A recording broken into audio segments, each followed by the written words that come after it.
আল্লাহর নবীকে জান্নাত দেখালেন, জাহান্নাম দেখালেন।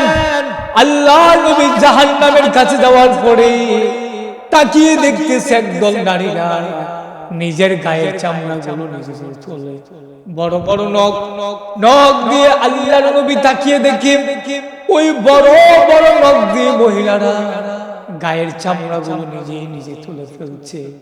আল্লাহর নবী ডাক দেখো, ও ভাই জিবরাইল, ওই মহিলাগুলা যেই মহিলাগুলা নিজের শরীরের চামড়াগুলো নিজেই নিজে তুলে, আল্লাহর নবীকে জিবরাইল বলে, ও নবী আমার, ও মায়ার নবী আমার, আপনি শুনবেন না, আপনি শুনে সহ্য করতে পারবেন না, আপনি হইলেন রাহমাতুল লিল আলামিন, আল্লাহ আপনাকে বানিয়েছে নরম করে। ও নবী আমার, আপনি শোনার দরকার নাই, আপনি শুনলে সহ্য করতে পারবেন না গো নবী। তারা হইল আপনার উম্মতের মাঝে একদল নারী যারা বেপরদাই ওই শ্রীখেল বাজারে, ওই মেঠঙ্গর, ওই বাঙ্গলা বাজারে বেপরদাই কুমিল্লায় এই শপিং মার্কেটে যাইতো, গায়ের ভিতরে কিছুই ছিল না।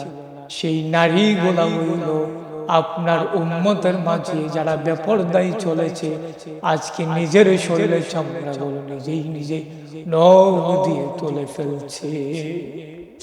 আল্লাহর নবী গাল বেয়ে টম টম করে পানি পড়ায়, ডাক দিয়া কই, ও আমার উম্মতরা, সাহাবারা, তোমরা শোনো, যারা মহিলা মানুষ তোমাদের বিবি বাচ্চারা আছে তাদেরকে বলে দিবা তারা যেন পর্দা করে, তারা যেন আল্লাহর ওই হুকুম মতো চলে, তারা যেন আল্লাহর বাহিরে না যায়। কারণ আল্লাহ বলেছে জাহান্নাম বড় কঠিন, কাল কিয়ামতের ময়দানে বলে কেউ হিসাব না দিয়ে ফাইল হইতে পারবে না। মহিলার আযাবের কথা বলার পরে সাহাবারা কেঁদে ফেললেন।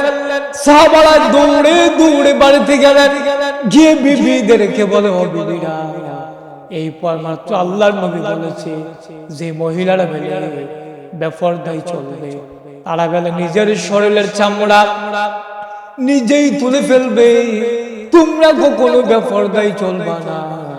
তাইলে আল্লাহর নবীর ওই কথা অনুযায়ী জানা গেল যেই মহিলাগুলা বেপরদাই চলবে তারা ওই শরীরের নিজের চামড়াগুলো নিজেই হাত দিয়ে নখ দিয়ে তুলে ফেলবে। কাট করে